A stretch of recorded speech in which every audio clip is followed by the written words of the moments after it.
History is stained with stories of lovers who turned on each other in the darkest ways imaginable.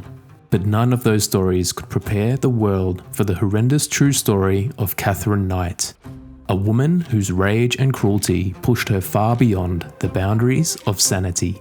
Police who entered the crime scene that day were left traumatized by what they saw, haunting them for years to come. The murder was of the most gruesome kind, and the acts that followed were even more unimaginable. This is the story of Katherine Knight and her vicious revenge slaying of her boyfriend in February of 2000.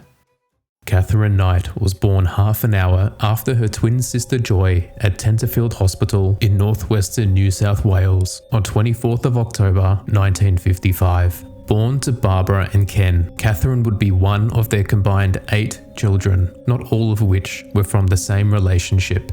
Their family environment and upbringing were known to be unconventional and dysfunctional. Ken's best friend Jack was married to Barbara, while she and Ken were secretly having an affair.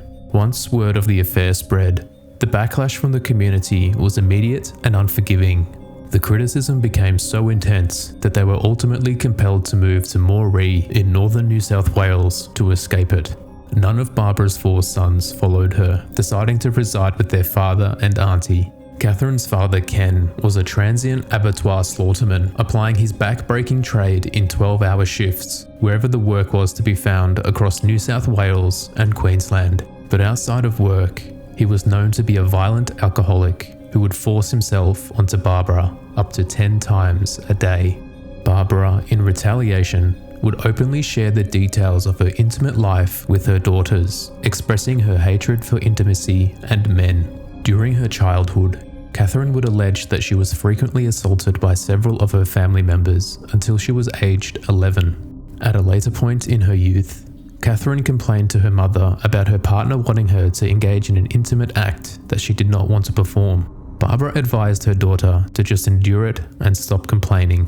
Apart from her twin, the only person Katherine was close to was her uncle, Oscar Knight, who was a champion horseman. She was devastated when Oscar chose to end his own life in 1969. Katherine continues to maintain that his ghost still visits her.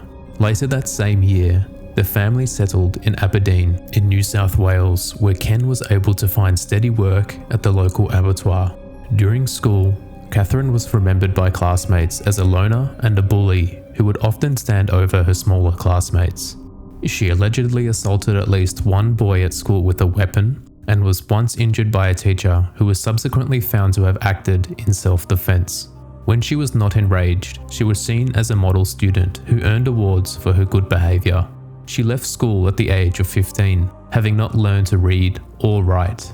By 16, she joined her father, her twin sister Joy, and her brother Charlie at her dream job, cutting up offal at the Aberdeen abattoir. She was quickly advanced to a boning role where she would cut up carcasses of dead animals. Katherine became as tough as the best of them and put a lot of pride into her work. She was renowned for not taking a backward step, and with her knife in hand, she'd challenge anyone who offended her to armed combat to sort the matter out, but no one was ever brave enough to take her on. Her prized possession was her set of razor-sharp butcher's knives, which she kept above her bed so that she could have one last look at them every night before she went to sleep.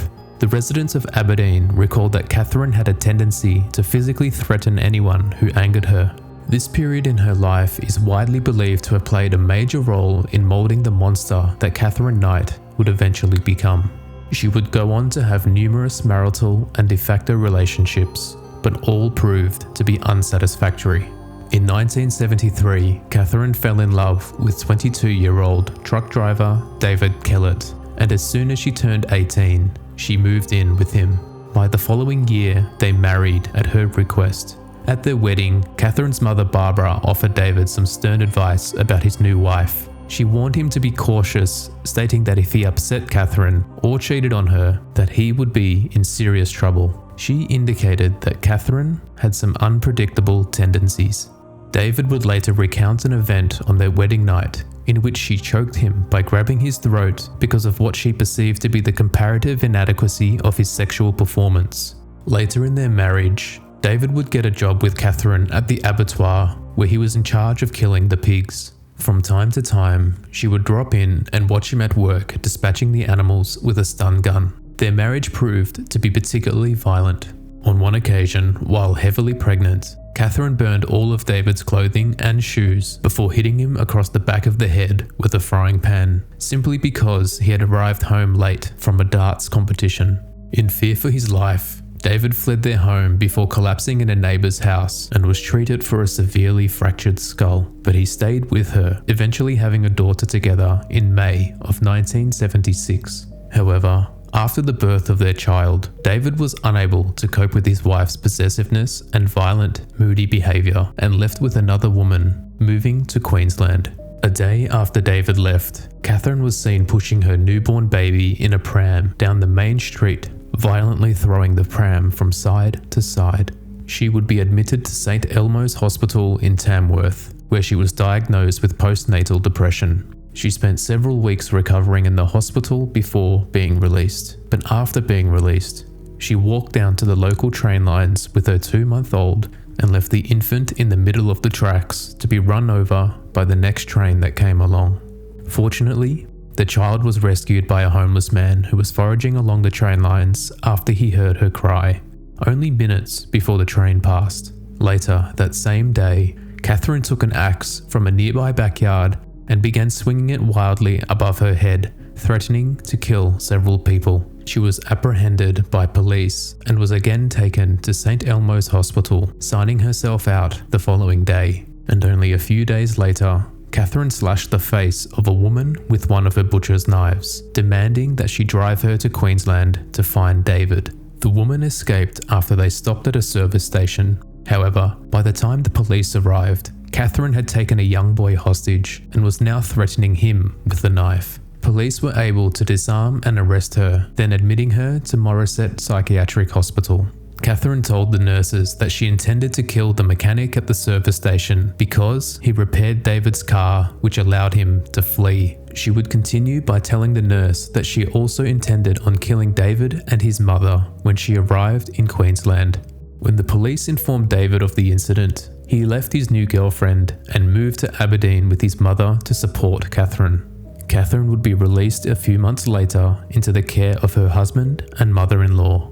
They would soon move to Ipswich, a city west of Brisbane, where she again became employed at a meatworks. About 4 years later, they had another child together, and 4 years after their second child was born, Katherine left David and moved back to Aberdeen, returning to work at the abattoir. Katherine would go on to have a following 3 noteworthy relationships, where she would have another 2 children while her unstable mental state began to resurface. In one relationship, she slashed the throat of her partner's 2-month-old dingo puppy in retaliation to her allegedly being kicked in the stomach at the time she thought that she was pregnant, which he denies. She also reportedly hit him in the head with a frying pan and stabbed him in the abdomen with a pair of scissors. Once the relationship ended, she met another man where they lasted 3 years together before she left him for a man that she had been having an affair with for some time, a man named John Price. John Price was a married father of 3 children when he began his affair with Katherine Knight in around 1994. Like all of Katherine's past relationships, theirs was also less than stable and had been neither continuous nor tranquil. John was very well liked by everyone who knew him, with people affectionately nicknaming him Pricey. John was aware of Katherine's violent reputation when she moved into his house in 1995. However, he set that aside as he and his children liked her. During the course of their relationship, Katherine made it known to a number of people, including John himself, that she intended to kill or seriously maim him. In 1998, Katherine and John would fight over his refusal to marry her. In retaliation, she videotaped items that John had allegedly stolen from his company and sent the tape to his boss. Although the items that she had taped were out-of-date medical kits that he had scavenged from the company rubbish tip, John was fired from the job that he had held for 17 years. He kicked Katherine out of the house the same day, and she returned to her own home while news about what she had done spread throughout the town. A few months later, John restarted the relationship, although he now refused to let her move in with him. But their reuniting was far from peaceful. Their fighting resumed and became even more frequent. Most of John's friends would no longer have anything to do with them while they remained together. In February of 2000, John would be the victim of a series of assaults by Katherine, which culminated when she stabbed or slashed him on the left chest with a knife.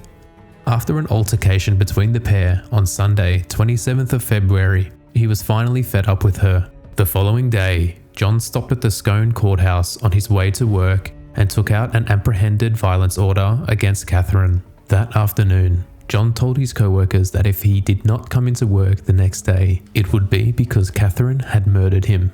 Despite their pleas for John to not return home, he stated that he was afraid that Katherine would kill his children if he did not. John returned to his home on St. Andrew Street and found that Katherine was not at his house and that she had sent the children away for a sleepover at a friend's house. John spent the evening with his neighbours before returning home and going to bed at around 11 p.m. While he was sleeping, Katherine arrived at John's house at around 11:30 p.m, where she sat and watched television before having a shower. She then woke John and they began to get intimate, after which John fell asleep. At 6 a.m. the next day, a neighbour became concerned that John's car was still in the driveway, and when he did not arrive at work, his employer sent a worker to see what was wrong. Both the neighbour and the worker tried to knock on John's bedroom window to wake him, but he didn't answer. They alerted the police shortly after they noticed a small amount of blood on the front door. When the police arrived, they had to force their way into the house, breaking down the back door to gain entry. What they discovered when they entered John Price's home would forever terrify Australia. First, they found Katherine Knight lying in a comatose state on the bed after taking a large number of pills. Then, they saw the rest of the unfathomable scenes scattered throughout the home. John had been stabbed with a butcher's knife while he was sleeping in bed, and at least a further 36 times as he tried to escape. He managed to open the front door and get outside, but he was either dragged or, less likely, stumbled back into the hallway where he finally died after bleeding out. The autopsy revealed that John had been stabbed at least 37 times, both in the back and the front of his torso, with many of the wounds extending into his vital organs, including his aorta, both lungs, the liver, stomach, the descending colon, the pancreas, and the left kidney, the lower pole of which had virtually been sliced off. His body would lay in the hallway while Katherine went into Aberdeen to withdraw $1,000 from John's bank account at an ATM. After being dead for some time, John's body was dragged from the hallway into the lounge room. Several hours after John was murdered, Katherine used the skills that she had gained as a meat slicer while working at the abattoirs to skin his body with considerable expertise and a steady hand so that his skin, including that of his head, face, nose, ears, neck, torso, genital organs and legs, was removed so as to form one pelt. So expertly was it done that after his post-mortem examination, the skin was able to be re-sewn onto John's body in a way which indicated a clear and appropriate methodology. Only one small segment of his skin was left in place, the skin on the upper left chest, which he had stabbed or slashed previously. At one point after John's body had been skinned, Katherine hung his pelt from a meat hook on the architrave of the door of the lounge room. It was reported that the hanging skin was difficult to discern at first and appeared as a wetsuit. John's head was then cleanly decapitated from his body with a very sharp knife, in a way which required skill and a steady hand, consistent with the skills acquired in the course of Katherine's work as a meat slicer. Katherine proceeded to remove parts of John's buttocks and bake them in his own oven, serving up the flesh with vegetables and gravy in 2 settings at the dinner table, along with a vindictive note beside each plate, each bearing the name of one of John's 2 children, suggesting preparations for serving him to his children as a meal. A third meal was thrown onto the back lawn. It is speculated that Katherine had attempted to eat it, but there was no evidence of this. Shortly after, the police would discover John's head found in a warm pot mixed with vegetables. Sometime later during that night, Katherine arranged John's skinned and mutilated body with the left arm draped over an empty 1.25 litre soft drink bottle with his legs crossed in an act of defilement, demonstrating Katherine's contempt for John's remains. Katherine left an incoherent and blood-stained note on top of a photograph of John, which was covered in small pieces of flesh, which read, "Time got you back, Jonathan, for rapping my doubter. You to Beck, for Ross, for Little John. Now play with Little John's dick, John Price." The accusations she made in the note were later found to be baseless. After the discovery of John's body, Katherine was sent to Muswellbrook and Maitland hospitals for the next 6 days. She would claim to have no memory of the monstrous crimes that she had committed. By 6th of March 2000, Katherine Knight was charged with the murder of John Price. At her trial in October of 2001, Katherine saved the distraught family of John Price the ordeal of having to hear all of the morbid evidence by pleading guilty. She would be found to be perfectly sane when she committed the crimes by a court-appointed psychiatrist. On 8th of November, Justice Barry O'Keefe sentenced Katherine Knight to life imprisonment without the possibility of parole. It is still open to debate whether or not Katherine ate parts of John after she cooked his head and slices from his buttocks. The general consensus of the opinion is that she ate part of his body and found what she did so abhorrent that she chooses to block it out of her mind. She is now being detained in Silverwater Women's Correctional Centre in New South Wales. Her skills in the kitchen are infamous, but inside of the prison walls, she will never wield a knife again.